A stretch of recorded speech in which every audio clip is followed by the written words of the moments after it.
up, DipaGang? Welcome back to another video, and as you all can tell by the title, today I will be discussing what I have learned in 2020 and what has 2020 taught me. So 2020 has taught me a lot of things.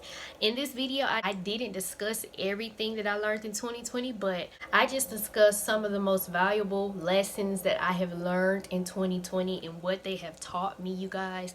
So if you want to listen to what I learned in 2020, please continue watching and let me know what you all have learned in 2020, by the way, down below in the comments. So for starters, I'm gonna start off with one of my biggest ones that I have been having trouble with like for years. So for years, y'all, and I still do this, so I'm not gonna say that like I just completely stopped doing this. And I have a list right here, so if you often see me looking down, it's because I had wrote notes about it. So for years, and still on, I still do this. I still have a little trouble with this, but I'm getting a little bit better with it. It's like I'm always feeling like I have to explain myself. In reality, I don't even have to do that at all. Because I notice like some of the most successful people, or just people in general, they do not explain themselves. They don't explain why they did this. They don't explain why they said that. They don't explain why they moved like this. They don't do none of that. And it's like, I feel like the reason why people don't explain why they do what they do is because, first of all, people either gonna care or they not gonna care. People gonna believe you or they probably not gonna believe you. And like I said, in reality, you don't have to explain anything to anybody. That's something that I really had to learn, because like I'm always explaining myself, and like I said, I still do it somewhat, but I'm really trying to stop that, because it's like, first of all, half these people you're explaining yourself to, you don't even know them, and they don't even know the real you. So why are you even explaining yourself to people that you just don't know? And it's like, honestly, explaining yourself is literally a waste of time, because like I said, people are either gonna believe you or not. And at the end of the day, I should stop explaining myself and just go on by life, because I'm grown. I don't have to tell nobody why I'm doing this or why I'm doing that.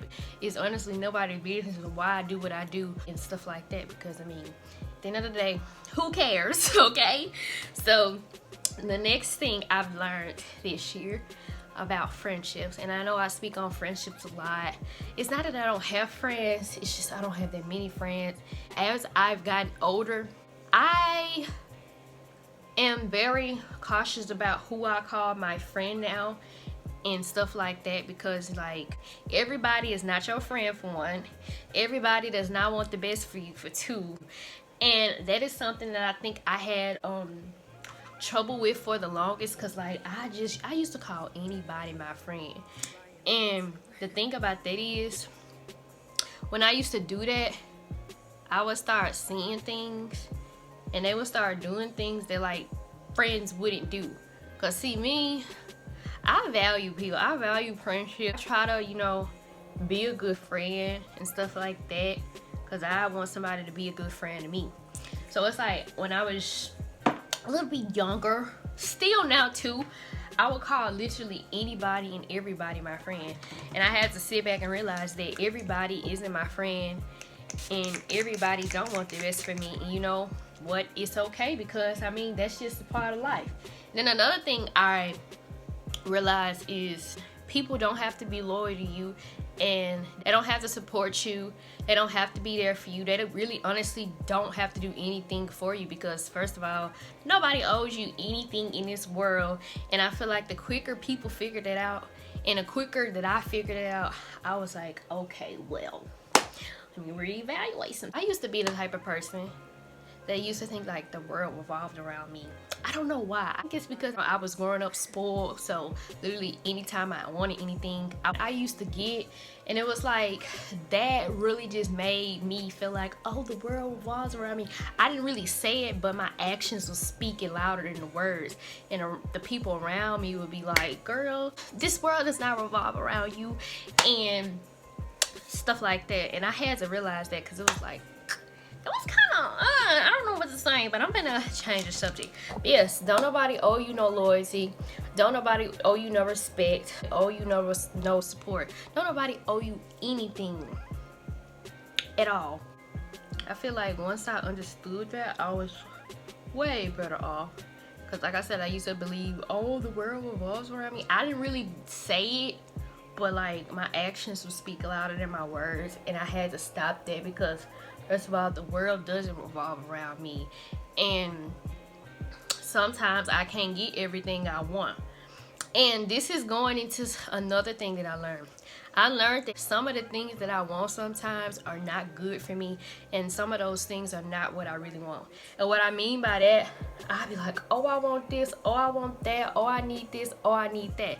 And in reality, when it comes down to getting it or getting close to getting it, it's like, do I really need this? Do I actually want this? And stuff like that.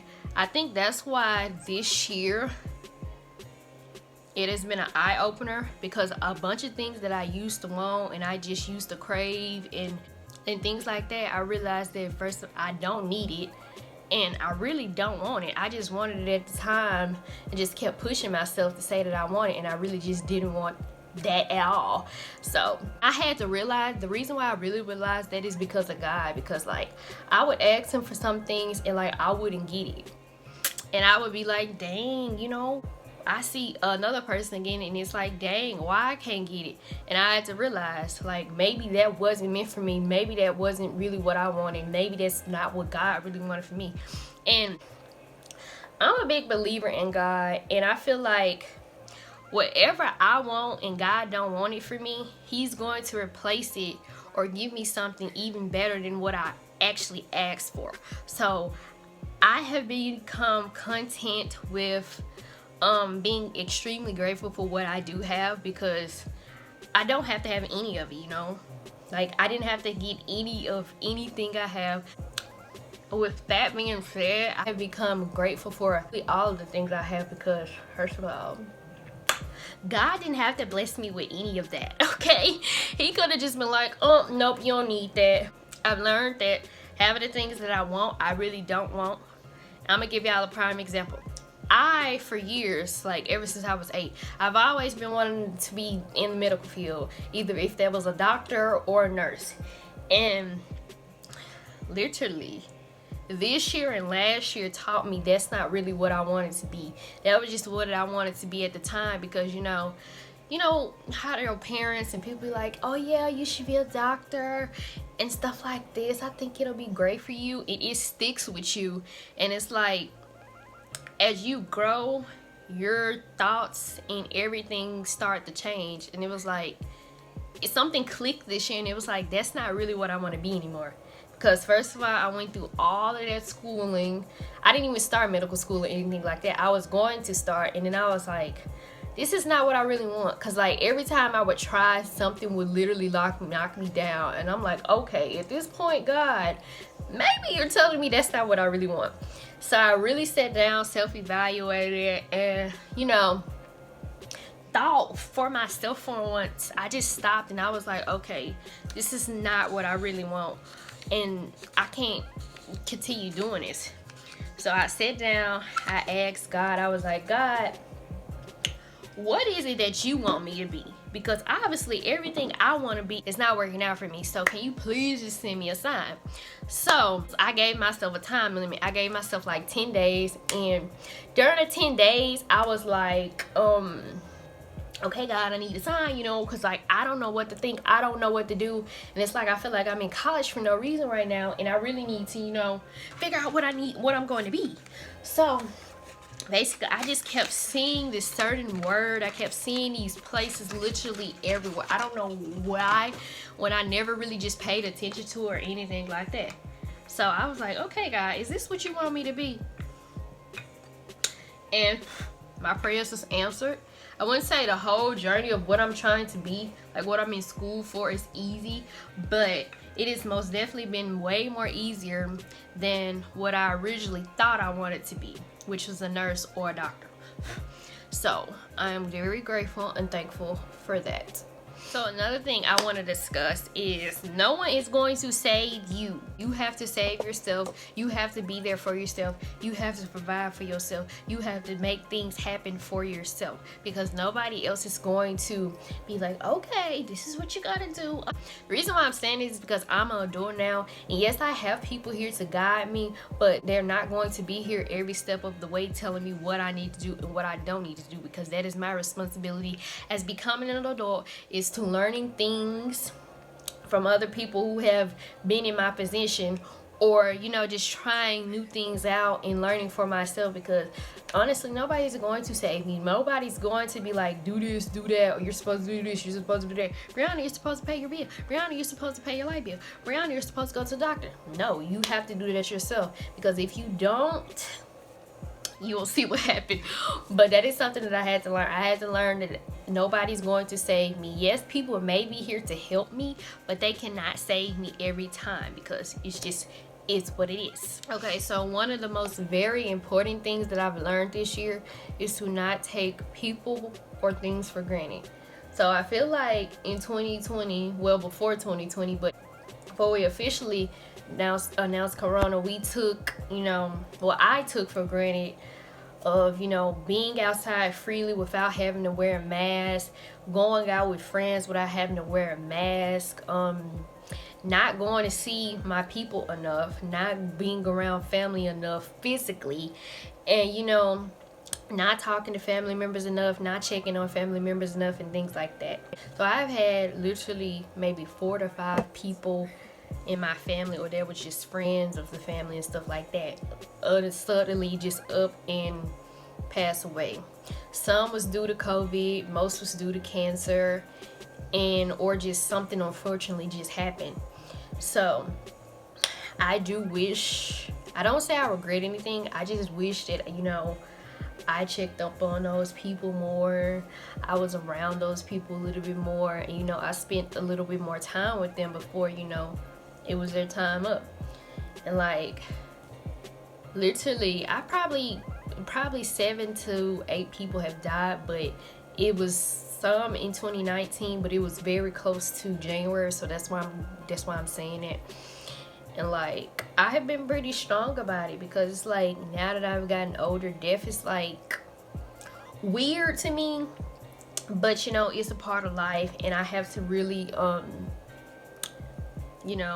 cope the best way I can. I have really taken the outside for granted, and being around certain family members, calling them, checking up on them, and things like that. But I know now that they are in a better place, and I just need to do my job here on earth, so one day I can reunite with those loved ones in heaven. So I feel like please stop taking people and things for granted, because they can be here one day and they may not be here the next day. And we may be out celebrating at a party one day, and the next day we had to wear masks, so I had to learn to stop taking everything for granted, stop taking myself for granted, stop taking the people around me for granted, and really just love the people that you do have in your life right now that want the best for you and that are here for you. So another real important thing that I learned this year is that my standards for friendships and my standards for relationships are just not high at all, because people would be like, no, your standards too high for friendships, your standards are too high for relationships, that's why you're single, that's why you don't have any friends, stuff like that. And it's like, it's really not even that high, because a person that's meant to be in your life will meet those standards, or at least meet you halfway.